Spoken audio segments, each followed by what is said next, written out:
Mengenali mental block atau hambatan mental di dalam diri. Assalamualaikum warahmatullahi wabarakatuh. Teman-teman sekalian, mental block adalah hambatan mental yang ada di dalam diri kita dan membatasi kita untuk bisa meraih kondisi yang kita inginkan.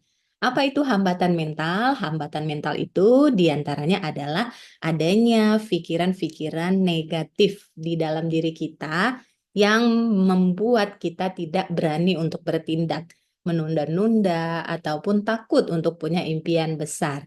Kenapa kok pikiran kita jadi negatif atau sulit untuk berpikir positif?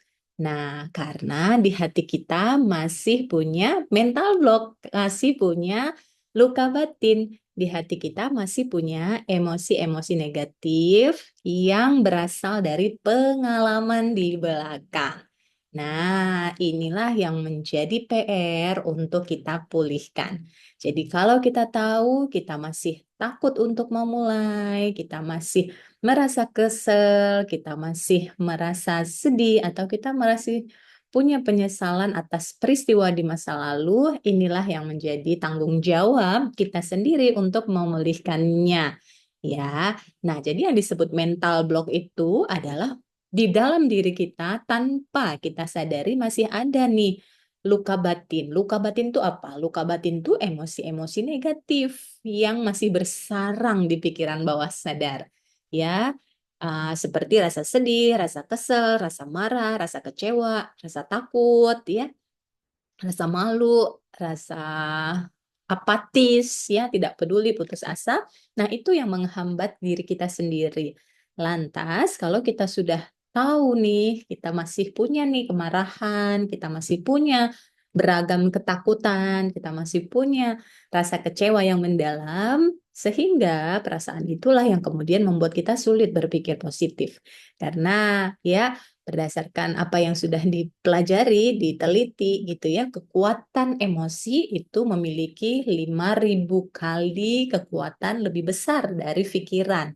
Jadi perasaan mempunyai kekuatan 5.000 kali lipat lebih besar fungsinya dibanding dengan kekuatan pikiran. Nah, Kak, bayangkan kalau kita punya rasa takut yang besar, bagaimana mungkin kita berani untuk bisa berpikir besar, ya? Atau kita udah berpikir besar sih, menetapkan cita-cita, punya harapan gitu ya, tapi nggak berhasil-berhasil. Kenapa? Karena kita maunya besar, tapi dalam diri kita takutnya juga besar. Ya, sehingga efeknya apa? Dalam melakukan action, tindakan jadi tidak ada actionnya gitu ya. Mau sih sukses, pikirannya mau sukses, tapi dalam dirinya takut sukses, ya kan?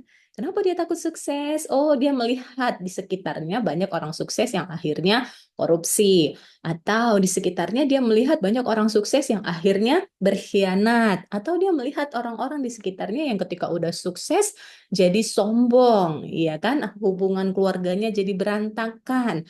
Atau dia melihat banyak orang sukses di sekitarnya berpenyakitan. Sehingga dia ingin sukses, tapi karena melihat di sekelilingnya orang-orang sukses itu eh, kondisinya nggak baik-baik aja, ada ketakutan di dalam dirinya.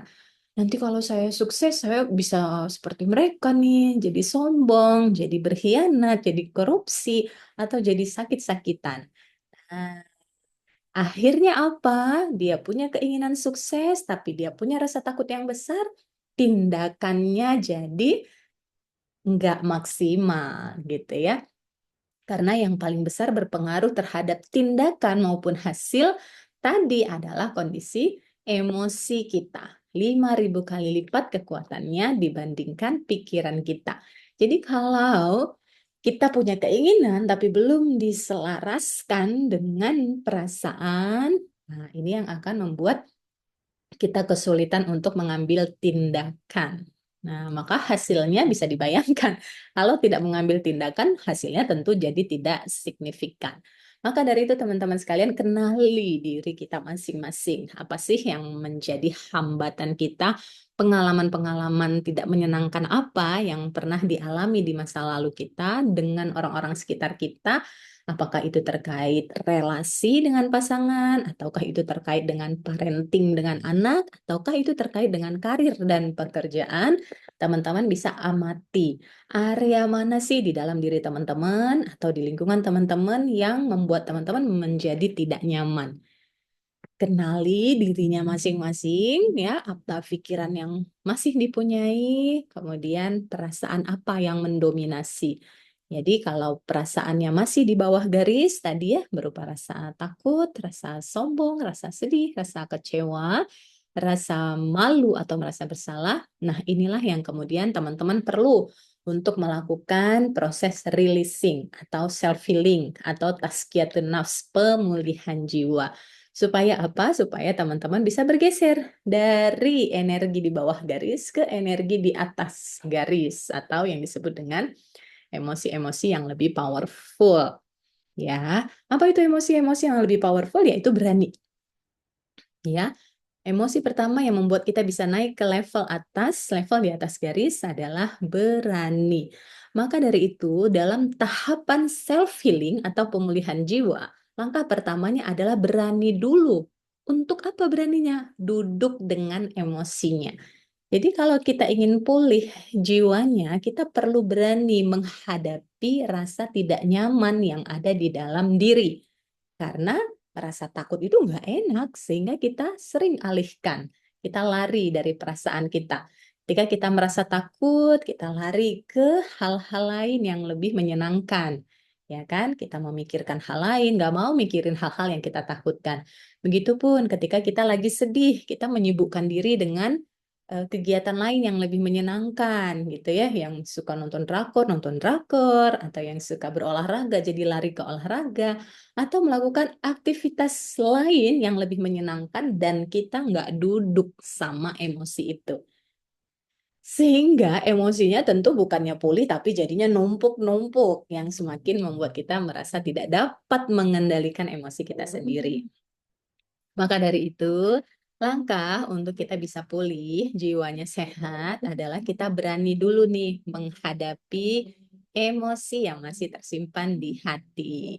Ya, duduk dengan emosinya. Rasakan dulu nih kalau memang kita masih takut.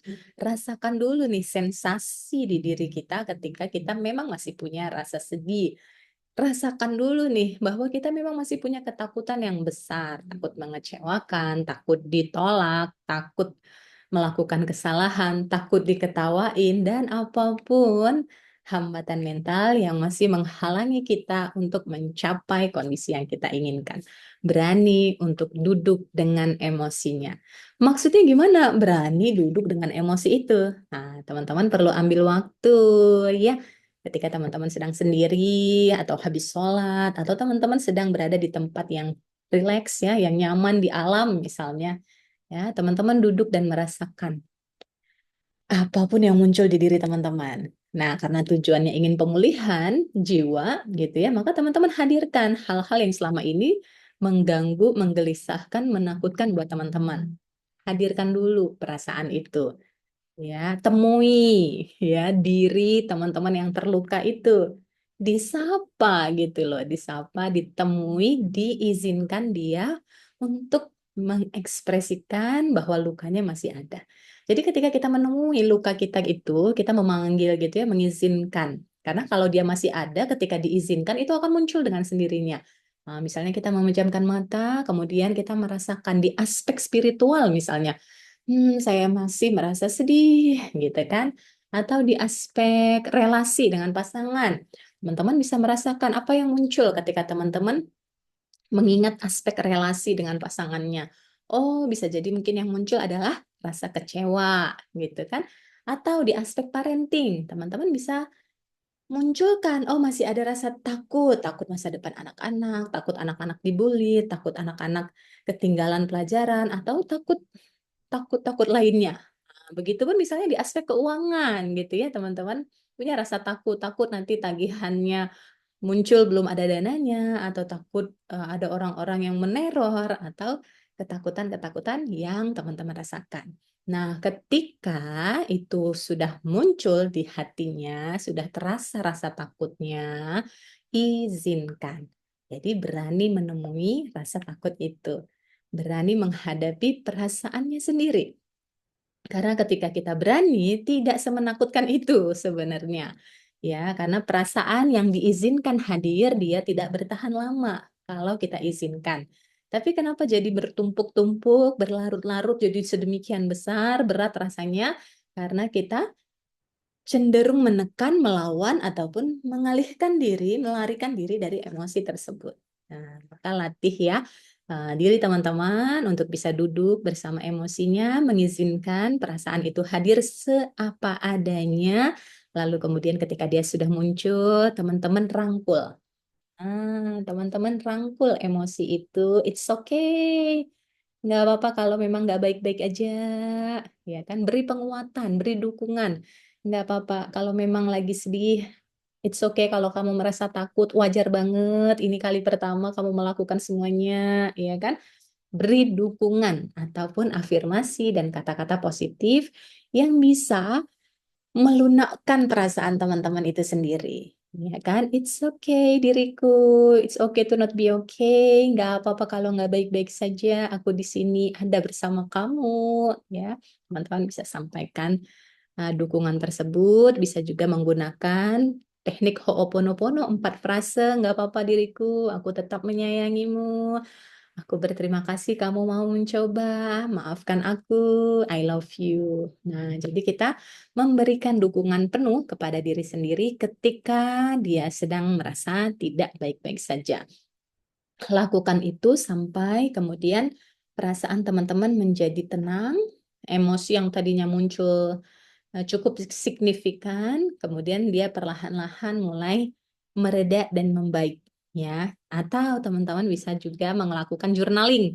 Teman-teman menuliskan emosi ataupun kondisi yang mengganjal di hati, teman-teman menulis, diekspresikan perasaannya, diekspresikan pikirannya ke dalam tulisan, lalu di akhir tulisan teman-teman bisa mengungkapkan rasa terima kasih teman-teman kepada dirinya yang sudah berjuang. Terima kasih diriku sudah berjuang, aku menyayangimu, maafkan aku sudah membuatmu merasakan semua beban ini. Nah, aku izinkan diriku pulih dan memilih bahagia meskipun belum semuanya tampak sempurna.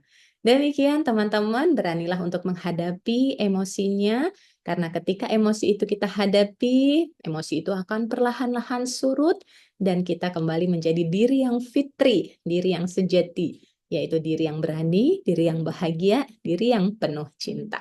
Semoga bermanfaat. Assalamualaikum warahmatullahi wabarakatuh.